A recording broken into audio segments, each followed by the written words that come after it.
하나님의 사람 바울에게도 육체의 가시가 있었습니다. 그 육체의 가시가 무엇인지 우리는 알 수가 없어요. 왜냐하면 성경이 말하고 있지 않기 때문이죠.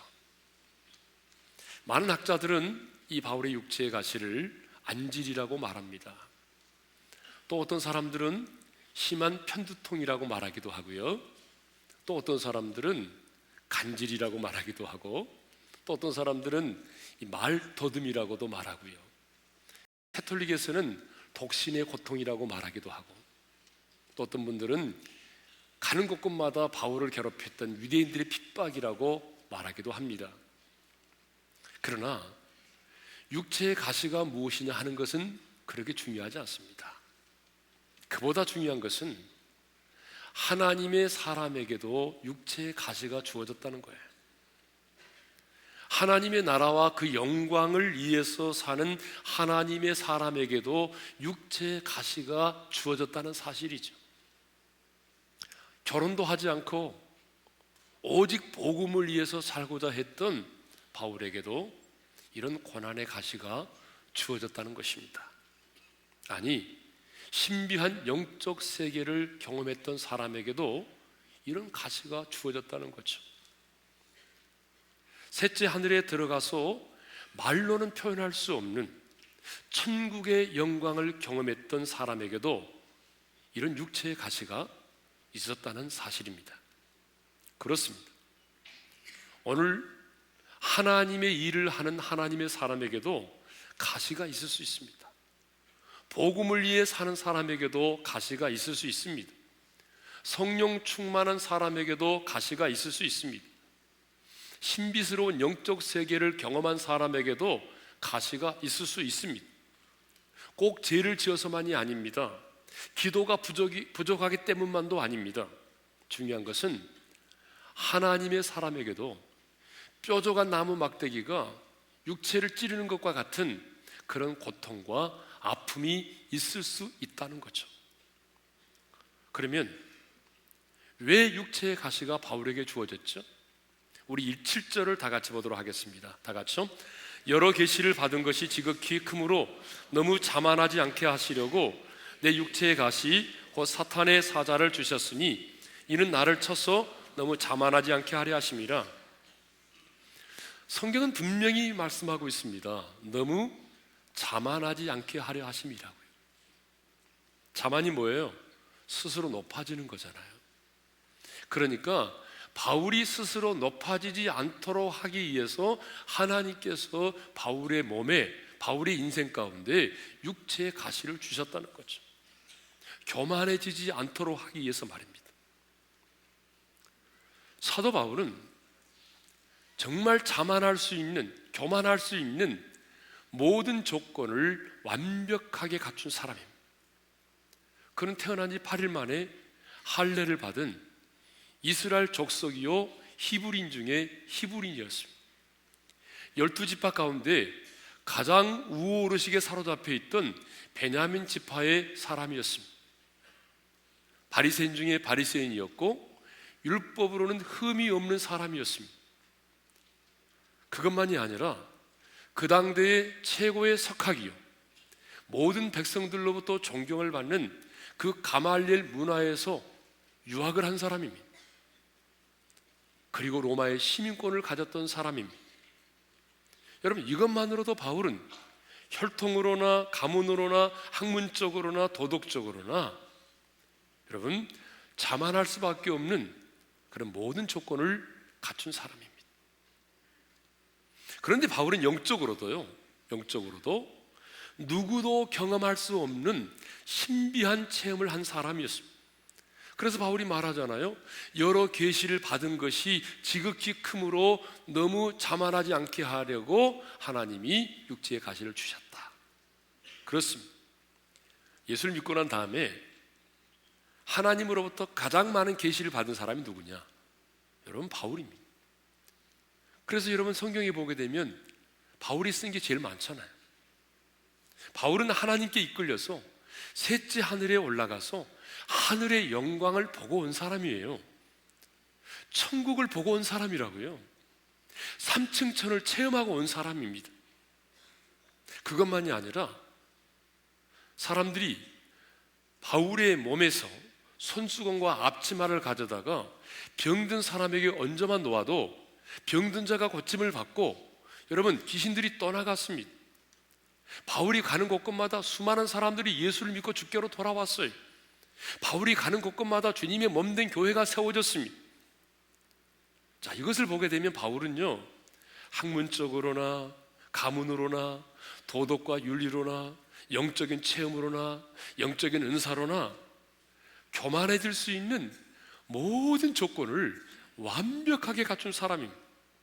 그러니까 교만해지는 것은 시간 문제였어요. 이것을 알고 있는 하나님은 그러한 것으로 인해서 바울이 교만해지지 않도록 하기 위해서, 스스로 자만해지지 않도록 하기 위해서 어떻게 하셨다고요? 육체의 가시를 주었다는 것입니다. 우리 하나님은 어떤 분이시죠? 교만한 자를 물리치시고 겸손한 자에게 은혜를 주시는 분이십니다. 그러므로 아무리 많은 것을 체험했다고 할지라도, 아무리 많은 것을 알고 있다고 할지라도 내가 교만하여 하나님께 버림을 받는다면 그 많은 은사, 그 많은 영적인 체험, 그 많은 지식이, 그 많은 학문이 무슨 의미가 있겠습니까? 교만하여 버림받는다면 무슨 의미가 있겠냐고요. 그런데 사람들은요, 남보다 많은 것을 경험하게 되고 남보다 많은 것을 갖게 되고 남보다 많은 것을 알게 되면 사람들은 어떻게 하던가요? 교만합니다. 이것이 바로 타락한 인간의 본성입니다. 사실요, 스스로 교만해지고 싶어서 교만해진 사람 아무도 없어요. 모든 사람은 다 겸손해지고 싶어 합니다. 교만한 사람에게 교만하다고 말하면 얼마나 기분 나빠하는지 아세요? 사람들은 모두가 다 겸손해지기를 원합니다. 그런데 인간의 공통된 특징이 뭐냐? 모든 것에 부족함이 없도록 채워지면, 내가 원하는 대로 내 인생이 이루어지면, 내 뜻하는 바가 이루어지면 우리는 내 자신도 모르게 스스로 교만해진다는 것입니다. 그래서 하나님은 약속의 땅 가나안을 향하여 나아가는 이스라엘 백성들에게 이렇게 경고하셨어요. 먹어서 배부르고 아름다운 집을 짓고 네 소유가 풍부하게 될 때에는 두렵건대 네 마음이 교만하여 네 하나님 여호와를 잊어버릴까 하노라. 사람은요, 먹을 것이 풍부하고 아름다운 집을 짓고 내 소유가 풍부하게 되면 어떻게 된다고요? 마음이 교만해지고, 마음이 교만하게 되면요, 하나님을 잊어버린다는 거예요. 목에다 힘주는 것만 교만한 게 아닙니다. 하나님을 잊고 사는 게 교만한 거예요. 하나님과 멀어지는 것이 바로 교만한 거예요. 사랑하는 성도 여러분, 하나님은 바울에게서와 같이 우리의 인생에 가시를 주실 때가 있습니다. 왜 우리의 인생에 하나님이 가시를 주십니까? 자만해지지 않도록 하기 위해서입니다. 주님 없이는 살 수 없는 존재임을 날마다 고백하며 살아갈 수 있도록 하기 위해서입니다. 교만해서 버림받는 것보다는요, 육체의 가시 때문에 주님만을 의지하며 살아가도록 하기 위해서 하나님이 우리의 삶에 육체적 가시를 주시는 겁니다. 바울은 자신의 인생 가운데 육체의 가시가 주어졌을 때 어떻게 했어요? 가장 먼저 기도했습니다. 여러분 8절을 읽겠습니다. 다 같이요. 이것이 내게서 떠나가게 하기 위하여 내가 3번 주께 간구하였더니, 바울은 육체의 가시로 인해서 너무나 힘들고 고통스러울 때 그 육체의 가시가 떠나가기 위하여 3번이나 주께 간구하였습니다. 여러분, 3번이나 간구했다고 하는 말은요, 어떤 의미죠? 어떤 분들은 이것을 문자적으로 해석하는 분도 있어요. 그래서 바울이 정말 3번 기도했다는 거예요. 그러면 왜 바울은 3번 기도했을까요? 정말 우리가 3번 기도했다고 하는 것을 문자적으로 받아들인다면 아마 우리 예수님의 겟세마네 동산의 기도를 기억하고 3번 기도했을 거라고 생각이 돼요. 우리가 성경을 보게 되면 예수님이 흘리는 땀방울이 되도록 기도하셨잖아요. 겟세마네 동산에서. 그때 주님께서 아버지의 이 잔을 내게서 지나가게 하옵소서, 그러나 나의 온대로 마옵시고 아버지의 온대로 되기를 원합니다라고 하는 기도를 성경에 보니까 3번 드리셨거든요. 그런데 대부분의 학자들은 이 3번이라고 하는 것을 문자적으로 보기보다는 여러 번 간절히 기도한 것을 상징적으로 그렇게 표현했다라고 보죠. 그러니까 3번이라고 하는 숫자가 중요한 것이 아닙니다. 문자적으로 보든지 상징적으로 보든지 중요한 사실은 바울은 자신에게 육체의 가시가 주어졌을 때에 간절히 기도했다는 거죠. 간절히. 누구에게? 주께. 그렇다면 우리도 바울처럼 육체의 가시를 만나면 어떻게 해야 될까요? 주님께 기도해야 됩니다. 그런데 육체의 가시가 주어져도 기도하기보다는요, 그것을 너무나 쉽게 운명론적으로 받아들이는 분들이 많아요. 기도도 하지 않고 자신에게 주어진 가시를, 혹은 자신에게 주어진 육체의 질병을 내 은혜가 내게 족하다라고 하는 말씀으로 너무 쉽게 받아들여서 기도하지 않는 분들이 있어요. 여러분, 그것은 잘못이에요. 성령적이 아니에요. 바울을 보세요. 바울은 육체의 가시가 주어졌을 때 가장 먼저 뭘 했다고요? 기도했어요. 여러분, 그러므로 우리도 기도해야 됩니다. 육체의 가시가 주어지면 어떤 가시든지 간에 우리는 먼저 기도해야 됩니다. 바울도 기도했잖아요. 여러분, 우리가 기도할 때에 우리는 뭘 깨닫게 되죠? 이제 이 가시의 의미를 깨닫게 된 거죠. 만일 바울이 기도하지 않았다고 한다면 바울이 이런 응답을 받을 수 있었겠어요? 가시가 주어지면 어떻게 해야 된다고요? 기도해야 된다고. 어떻게 기도해야 된다고요? 간절히 기도해야 돼요.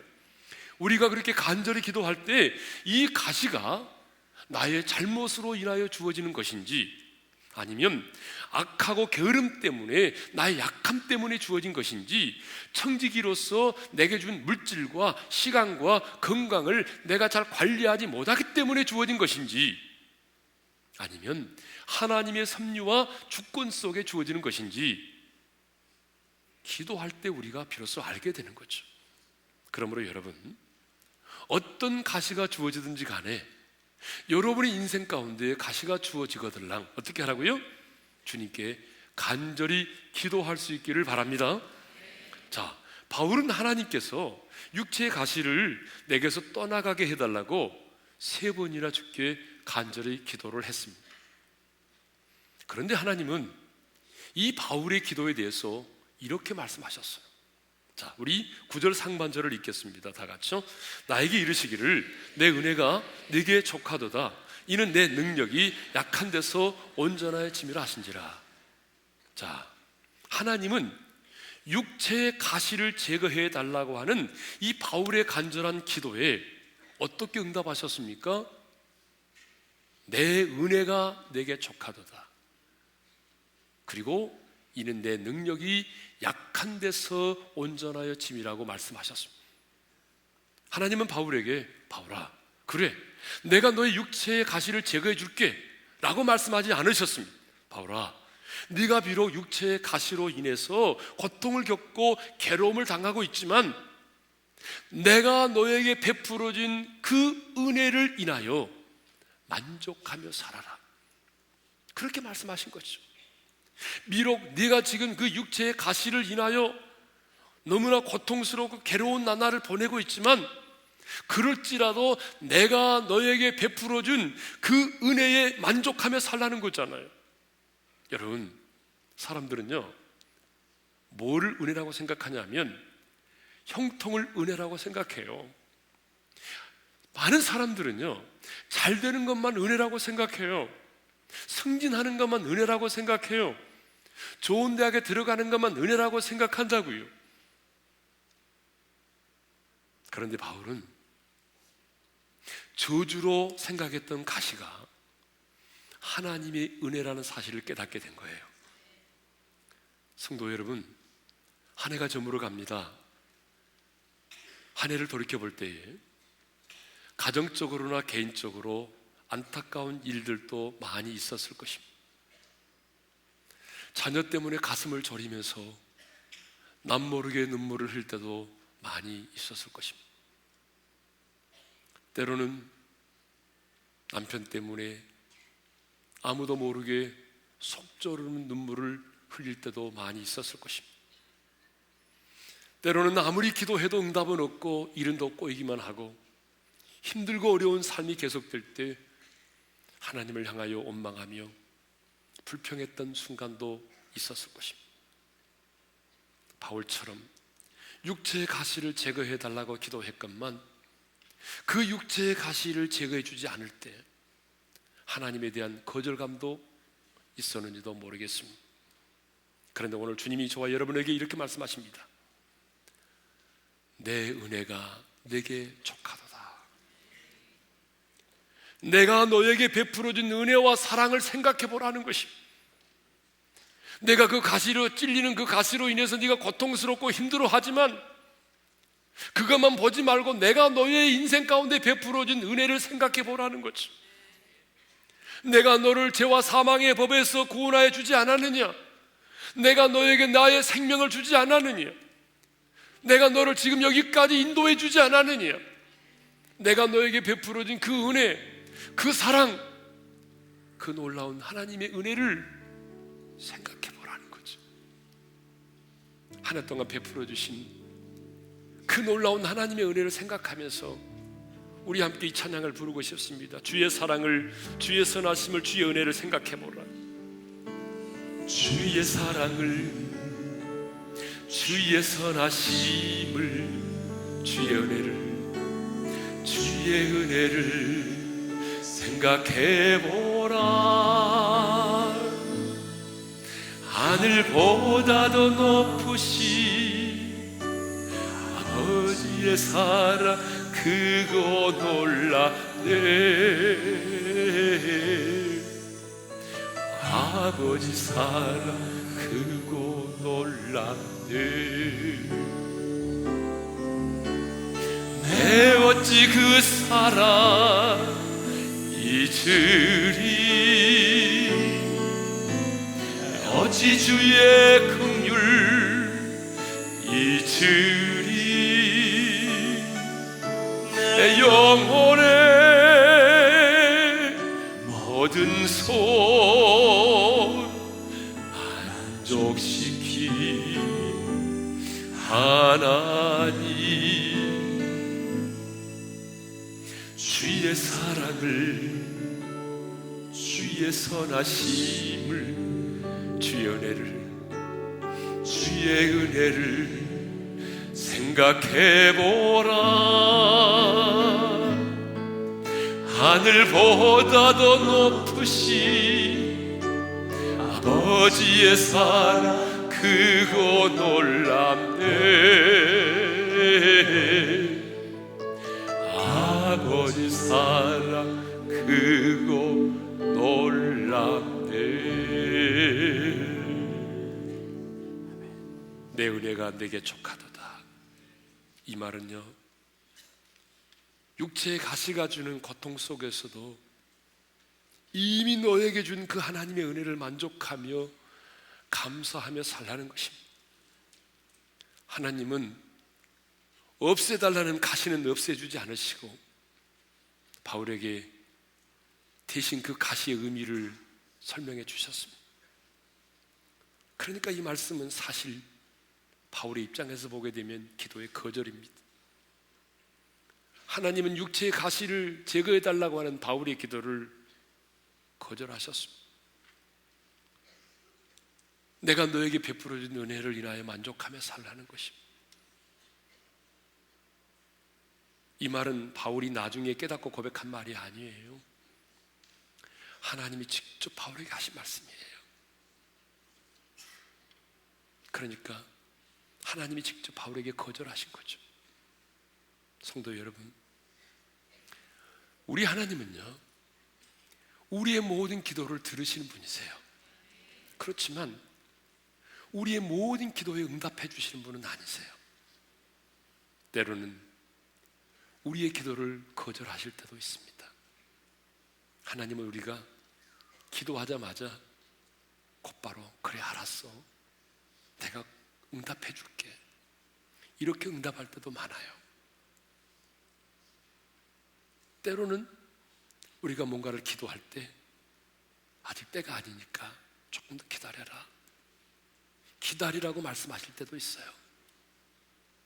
어떤 경우에는요, 아니 너 더 좋은 것이 있는데 왜 그것을 구하느냐면서 우리가 구하는 것보다 우리가 생각하는 것에 더 이상으로 응답해 주실 때가 많아요. 저는 이 기도의 응답을 너무 많이 경험했어요.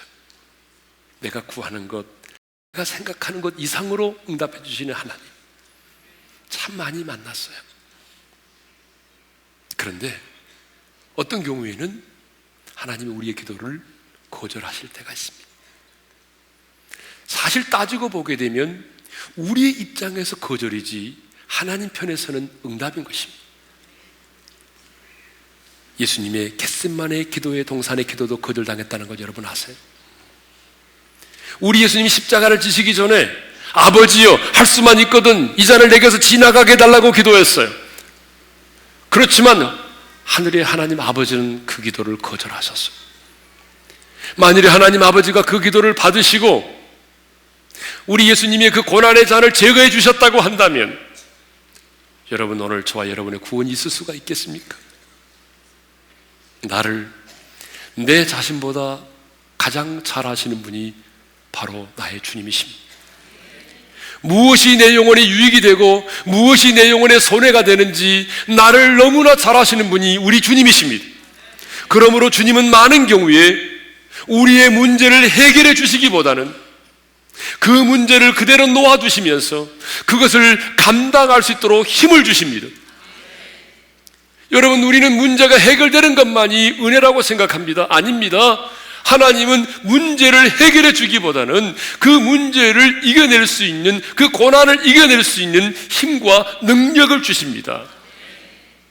그것이 은혜입니다.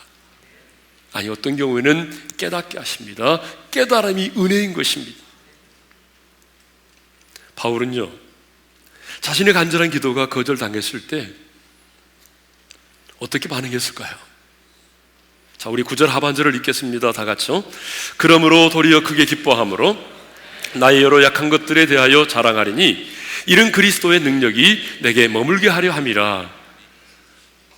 바울은 하나님께서 자신의 기도에 거절하셨을 때 크게 기뻐했어요.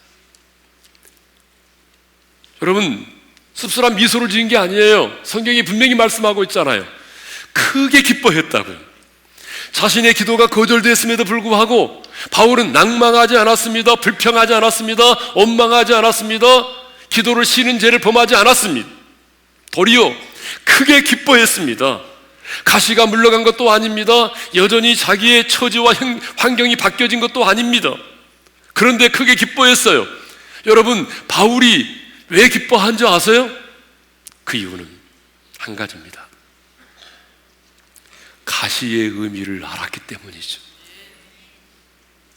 육체의 가시를 주신 하나님의 뜻을 알았기 때문입니다.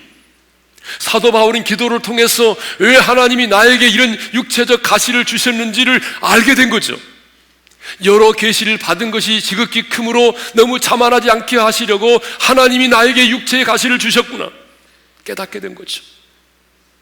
그 다음은요, 하나님의 능력이 약한 데서 온전해질 수 있다는 사실을 깨달은 것입니다. 내가 약할 때에 온전하신 하나님의 능력이 보자기처럼 내 인생을 덮을 수 있다는 것을 깨닫게 된 것입니다. 주님을 만나서 철저하게 자신의 약함을 깨닫고 주님 없이는 살 수 없습니다라고 고백하는 자에게만 하나님의 능력이 임한다는 사실을 깨닫게 된 것입니다. 겸손은요, 하나님 앞에서 철저하게 자기의 무능과 자기의 연약함을 깨달을 때에 비로소 생기는 것입니다. 여러분, 겸손이 쉽게 생기는 게 아니에요. 때로 겸손하게 보이는 사람들은 있을지라도 본능적으로 겸손한 사람은 없습니다. 게으르거나 야망을 숨김으로 겸손하게 보이는 사람이 있습니다. 겁이 많고 위험을 감수하기 때문에 여러분 겸손하게 보이는 사람이 있습니다. 때로는 남과 잘 지내기 위해서 겸손하게 보이는 사람이 있습니다. 그러나 진정한 겸손은요, 자신의 아픔을 경험한 사람, 정말 하나님 앞에서 철저하게 자신의 무능함을 경험한 사람, 정말 하나님 앞에서 자신의 무능과 실패로 좌절의 구렁텅이를 지나간 사람만이 이 보물과 같은 겸손의 능력을 얻게 되는 것입니다. 아무나 겸손해지는 게 아닙니다. 이것을 약함의 영성이라고 말하는 거죠. 약할 때 강해지는 겁니다. 바울은 지금 자신에게 있는 육체의 가시가 하나님의 은혜임을 깨달았습니다. 왜 하나님께서 나에게 이런 육체의 가시를 주셨는지를 깨달았단 말입니다. 내 은혜가 내게 족하다라고 하는 사실을 깨달았습니다. 그것을 깨닫고 나니까 너무 즐거웠습니다. 여러분, 깨닫는 것이 은혜인 줄로 믿습니다. 깨닫는 게 은혜예요. 여러분, 옆 사람과 인사할까요? 깨달음이 은혜입니다. 그렇습니다. 여러분, 깨닫지 못하니까 불평합니다. 깨닫지 못하니까 원망하는 거예요. 왜 우리가 원망하는지 아세요? 왜 우리가 불평하는지 아세요? 깨닫지 못해서 그래요. 깨닫지 못하니까 원망이 나오는 거예요. 깨달으면요, 여러분, 깨달으면 크게 기뻐할 수 있어요.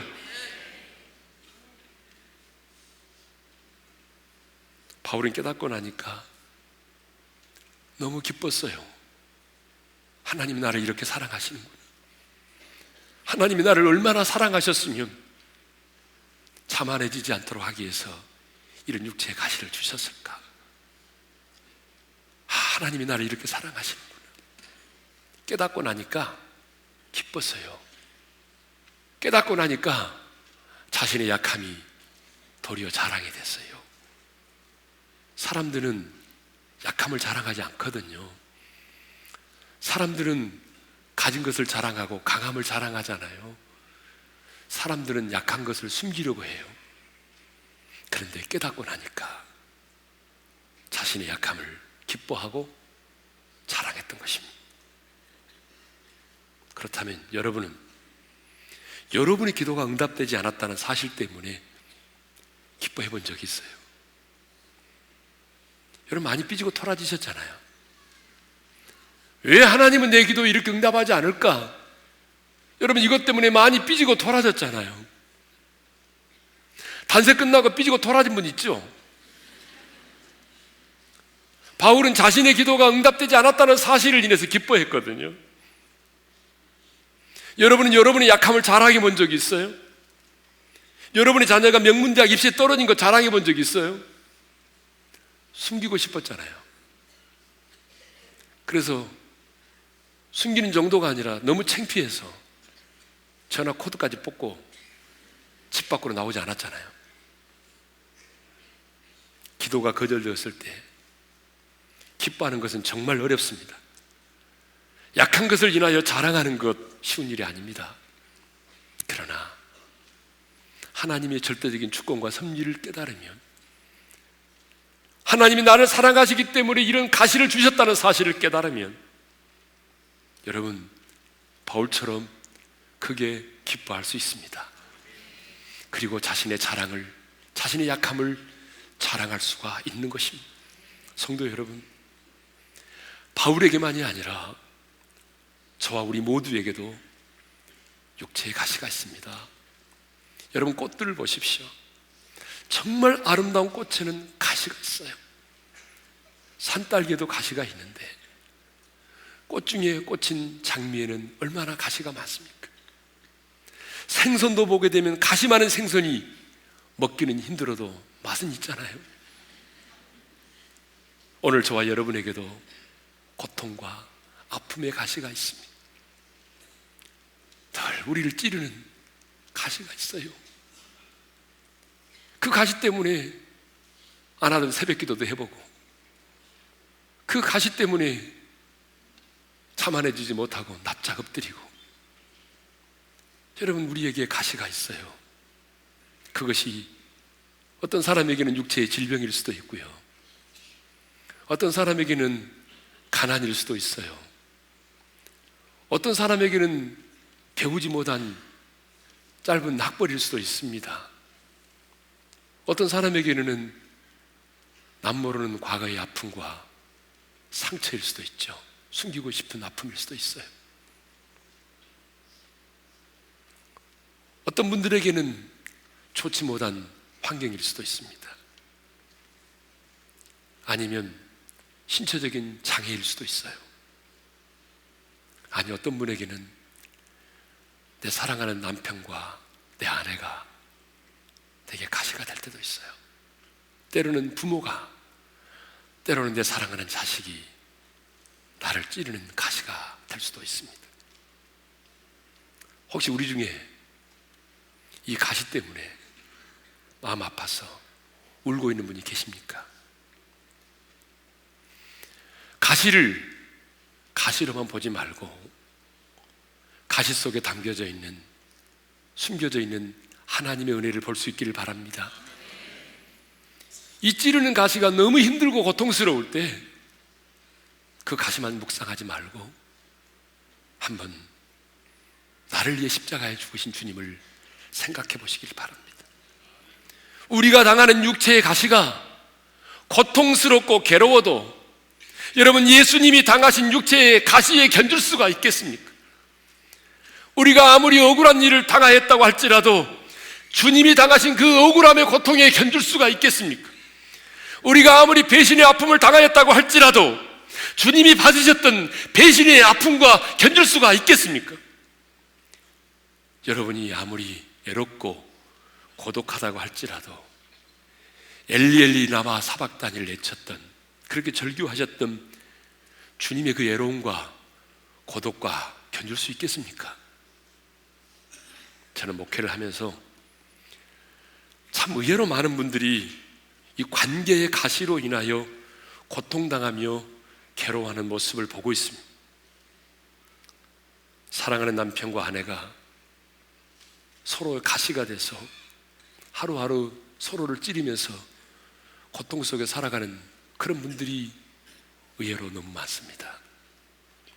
신문을 보니까 한국의 성인 30대와 40대 남녀에게 설문조사를 했습니다. 그 내용이 뭐냐 그러면, 만일 당신이 다시 태어난다면 그래도 지금의 남편, 지금의 아내를 선택하시겠습니까? 라고 하는 거였어요.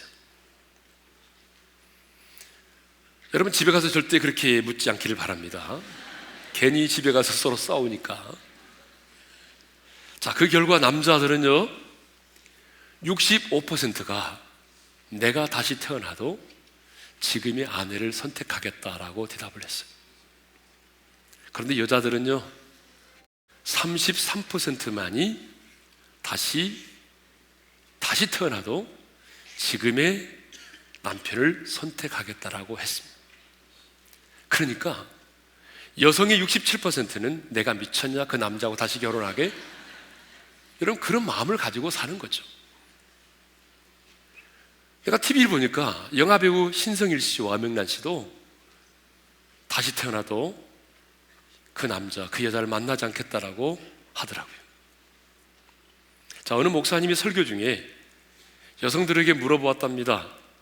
다시 태어나도 지금의 남편과 결혼하겠다고 하는 분이 있으면 손을 들어보세요. 그랬더니 딱 두 사람이 손을 들었어요.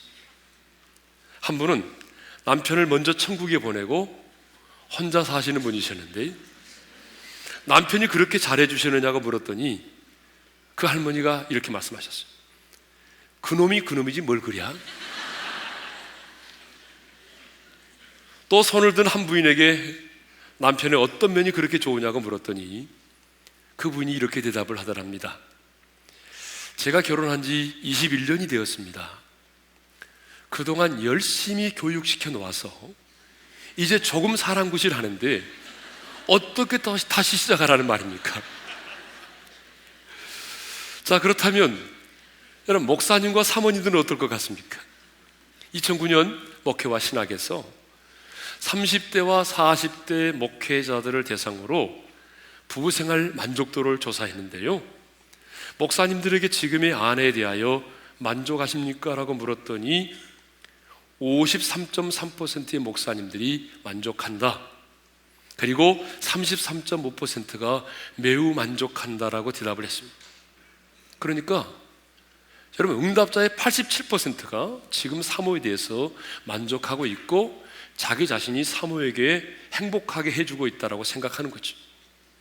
그런데 가정사역단체인 하이패밀리가 전국교회 사모님들 370명을 대상으로 설문을 했는데요, 자신이 행복하다라고 대답하는 사모가 겨우 8.7%에 불과했어요. 물론 대답을 안 하신 분이 많이 계셨지만 사모라고 하는 체면 때문에 대답을 못 하신 것 같아요. 자, 이런 통계를 보게 되면요, 가장 사랑하고 행복해야 될 부부가 서로의 가시가 돼서 상처를 주고 고통과 아픔을 주면서 살아가고 있다는 것입니다. 사랑하는 성도 여러분, 우리 모두에게는 크든 작든 찌른 가시가 있습니다. 여러분, 대부분의 가시는 멀리 있지 않고 가장 가까이 있습니다. 여러분, 가장 가까이 있는 가시만이 나를 찌를 수 있는 거 아니겠습니까? 멀리 있는 가시는 나를 찌를 수가 없죠. 하지만 그 가시가 무엇이냐고 하는 것은 중요하지 않습니다. 왜냐하면 우리가 그 가시로 인하여 오랜 시간 동안 주님 앞에 무릎 꿇을 수만 있다면, 내가 그 가시 때문에 하나님 앞에 무릎 꿇어 기도하는 중에 내 은혜가 내게 족하도다라고 하는 주님의 사랑의 음성을 들을 수만 있다면, 여러분, 그 가시는 저주가 아니라 하나님의 은혜인 것입니다. 더 나아가 그 가시 때문에 내가 교만해질 수 없고, 그 가시 때문에 내가 기도를 쉬는 죄를 범할 수가 없고, 그 가시 때문에 하나님 앞에서 납작 엎드려져서 낮아지고 주님을 의지하는 삶을 살고 있다면, 여러분, 여러분의 그 가시는 저주가 아니라 축복인 것입니다.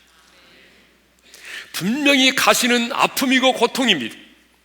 그러나 하나님의 은혜를 아는 우리에게는 하나님의 능력입니다. 왜냐하면 우리의 그 약함을 인하여 하나님의 능력이 우리의 삶 가운데 머무르게 되기 때문에 그렇습니다. 그 하나님의 능력이 우리의 삶 가운데 머무르게 됨으로 말미암아 우리는 그 하나님의 능력을 인하여 이 세상을 강하고 담대한 자로 살아갈 수 있기 때문입니다. 그러므로 더 이상 여러분의 가시 앞에서 여러분의 인생을 포기하지 않기를 바랍니다. 더 이상 여러분의 가시 앞에서 눈물을 흘리지 않기를 바랍니다. 여러분의 가시는 저주가 아니라 바로 하나님의 능력이 내게 임하는 통로가 되는 것입니다. 그러므로 하나님의 사람에게 가시는 고통과 아픔이기 전에 축복이요 하나님의 능력인 것입니다. 우리 이 찬양을 부르고 싶습니다. 나를 지으신 이가 하나님, 나를 부르신 이가 하나님, 측량할 수 없는 은혜, 갚을 길 없는 은혜. 여러분, 우리 오랜만에 한번 다 같이 일어나서 이 찬양을 불러까요? 내 삶을 에워싸는 그 하나님의 은혜를 묵상하면서 한 해 동안 베풀어 주신 하나님의 은혜를 다시 한번 마음에 되새기면서 우리 찬양을 하나님께 드리며 나가기를 원합니다. 나를 지으신 이가 하나님, 나를 부르신 이가, 나를 부르신 이가 하나님, 나를 보내신 이도 하나님, 나의 나된 것은 다 하나님 은혜라. 날 달려갈 길 가도록 내 마지막도 다하도록 나로 그 십자가 품게 하시니 나의 나된 것은 다 하나님 은혜라. 한량없는 은혜, 한량없는 은혜, 갚을 길 없는 은혜, 갚을 길 없는 은혜. 내 삶을 에워싸는, 내 삶을 에워싸는 하나님의 은혜.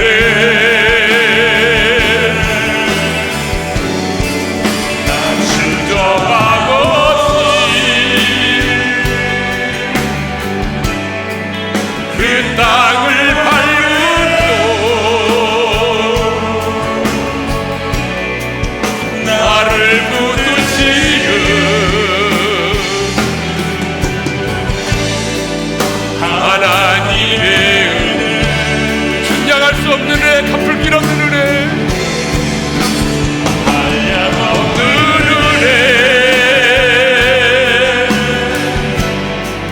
갚을 길 없는 은혜, 내 삶을 외워 사는, 내 삶을 외워 사는 하나님의 은혜, 당신 저하고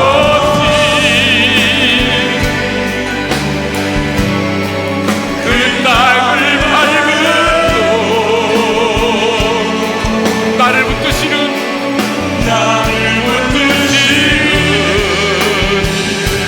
하나님의 은혜, 하나님의 은혜. 자, 우리 한번 눈을 감고 주신 말씀 마음에 새기면서 나가겠습니다. 성도 여러분, 결혼도 하지 않고 복음을 위해 살았던 바울, 신변영적인 세계를 경험했던 하나님의 사람 바울에게도 가시가 있었습니다. 오늘 저와 여러분에게도 가시가 있다는 사실을 아세요? 여러분의 삶의 고통과 아픔을 가져다주는, 뾰족한 나무 막대기처럼 나를 찌르는 그 가시 말입니다.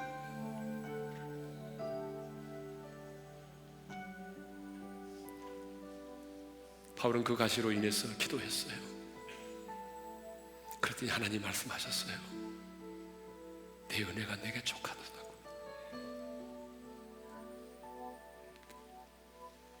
내가 너를 자만하지 않도록 하기 위해서 가시를 주었다고. 내가 너를 얼마나 사랑하면 내가 너에게 가시를 주었겠느냐고 깨달았어요. 그랬더니 더 이상 가시가 아니었어요. 하나님의 은혜였어요. 그래서 너무 기뻐했거든요. 여러분, 한 해를 살아오시면서 그 가시 때문에 많이 울으셨잖아요. 그 가시 때문에 여러분 너무 마음 아파하셨잖아요. 그 가시 때문에 너무 많이 속상해 하셨잖아요. 그렇지만 이제 그 가시를 가시로만 보지 말고 가시 속에 숨겨진 하나님의 은혜를 볼 수 있기를 바랍니다. 나로 하여금 하나님 떠나지 못하도록, 나로 하여금 기도를 쉬는 죄를 범하지 않도록, 교만하여 버림받지 못하도록, 나를 자만하지 못하도록 하기 위해서 하나님이 내게 주신 가시였단 말입니다. 그렇다면 여러분, 그 가시를 인해서 기뻐해야 되잖아요. 주님, 이제 그 가시 앞에서 내가 울지 않겠습니다. 내가 그 가시 앞에서 서러워하지 않겠습니다. 그것 때문에 내가 내 인생을 포기하지 않겠습니다. 그 가시로 인해서 나도 기뻐하겠습니다. 그 가시로 인해서 내 능력이 약한 데서 온전해짐을 내가 깨닫기를 원합니다. 나의 약함을 자랑하며 살겠습니다. 우리 다 같이 주여 한번 부르고 주신 말씀 붙들고 기도하며 나가기를 원합니다. 기도하십시다. 주여! 하나님 아버지, 그렇습니다. 하나님이 내 인생을 찌르는 가시, 하나님이 내 인생에도 가시가 있지만 이제는 그 가시 앞에서 내가 원망하지 않겠습니다. 포기하지 않겠습니다. 서러워하지 않겠습니다. 아버지, 이제는 가시만을 바라보지 아니하고 그 가시 속에 숨겨진 하나님의 은혜를 보게 하여 주옵소서. 나를 너무나 사랑하기 때문에 자만하지 않도록 하기 위하여, 아버지 하나님을 붙들게 하도록 하기 위하여, 하나님을 의지하도록 하기 위하여, 하나님과 멀어지지 않도록 하기 위해서 하나님이 내 인생에 주신 그 가시, 하나님의 음성을 듣기를 원합니다. 이제 우리가 그 가시로 인해서 기뻐하는 자들이 되기를 원합니다. 그 가시 때문에 하나님께 더 가까이 나가는 자가 되기를 원합니다. 무릎 꿇어 기도하며 하나님의 능력이 내 인생 가운데 머무는 삶을 살기를 원합니다. 하나님의 능력이 내 인생 가운데 머무는 당당히 세상을 살아갈 수 있도록 도와주십시오. 갚을 길 없는 은혜, 내 삶을 외워 사는, 내 삶을 외워 사는 하나님의 은혜, 나는 진정함 없이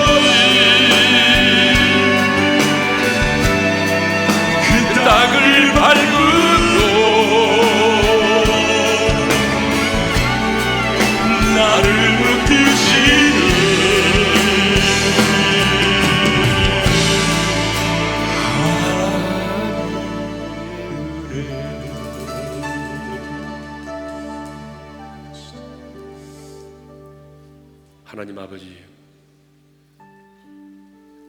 바울에게 가시가 있었던 것처럼 우리의 인생에도 가시가 있습니다. 이 가시 때문에 얼마나 힘들었고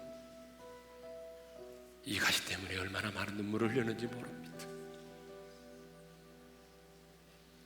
이 가시 때문에 내 삶의 줄을 끊어버리려고 했던 적도 있었습니다. 그렇지만 주님, 오늘 주님의 음성을 듣습니다. 내 은혜가 내게 족하도다. 이 가시가 내게 힘들고 고통이지만 그래도 하나님이 내게 베풀어 주신 은혜를 생각해 보겠습니다. 가시를 가시로만 바라보지 말게 도와주시고 가시 속에 숨겨진 하나님의 은혜를 보게 도와주십시오. 나를 자만하지 않게 하려고, 기도를 쉬는 죄를 범하지 않도록 하기 위해서, 하나님과 멀어지지 않도록 하기 위해서, 교만하에 버림받지 않도록 하기 위해서 내 인생에 주신 이 가시를 자랑하며 기뻐하며 살겠습니다.